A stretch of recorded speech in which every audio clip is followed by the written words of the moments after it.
வணக்கம் at battery life style solo. அடிக்கடி நம்ம தற்குறின்ற வார்த்தையை இப்போலாம் யூஸ் பண்ணுறோம்ல, டிவிகே கட்சி வந்ததுலேருந்து.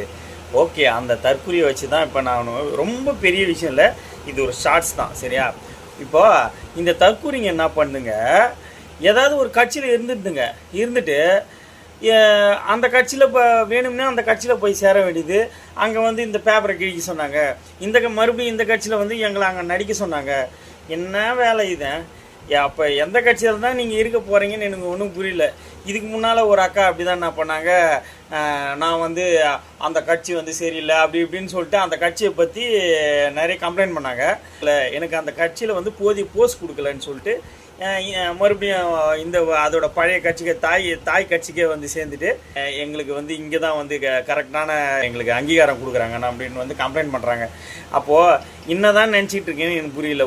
இதுக்கு தான் எங்கள் அண்ணன் சீமான் வந்து அன்னைக்கே சொன்னார், என்ன ஒன்று சாலையோட அந்த பக்கம் இல்லை சாலையோட இந்த பக்கம் நடுவில் வந்தோன்னா லாரியில் அடிபட்டே சேர்த்து போயிடுவேன்னாரு. அப்போ கரெக்டு தானே? ஏதாவது ஒரு கரெக்டான முடிவு எடுங்க. உங்கள் கட்சியில் நீங்கள் இருக்கிறீங்கன்னா அந்த கட்சிக்கு மட்டும் உண்மையாக இருங்க. அது எந்த கட்சி ஒன்றா இருக்கலாம், டிஎம்கே, ஏடிஎம்கே, டிவிகே, அண்ணன் சீமான் கட்சி, அந்த மாதிரி எது ஒன்றாலும் இருக்கலாம். ஸோ எந்த கட்சியில் இருக்கீங்களோ சாகிற வரைக்கும் அந்த கட்சியிலே இருந்துட்டு செத்துப்போங்க. அதை விட்டுட்டு இங்கே ஒரு 500 கொடுக்குறாங்க, அங்கே ஒரு 500 கொடுக்குறாங்க, அதை பற்றி தரக்குறவா பேசுறது, மறுபடியும் இந்த பக்கம் வந்து தரக்குறவா பேசுறது. இது பேர் என்ன பொழப்புனே எனக்கு ஒன்றுமே புரியல. கட்சிக்கு ஒன்று யோகியமாக இருங்க, இல்லைன்னா கட்சியை விட்டுட்டு இந்த கட்சியே வேணாம், அது ஒரு சாக்கடை அப்படின்னு சொல்லிட்டு ஒதுங்கி நின்றுங்க. எதுக்கு இந்த வேலை?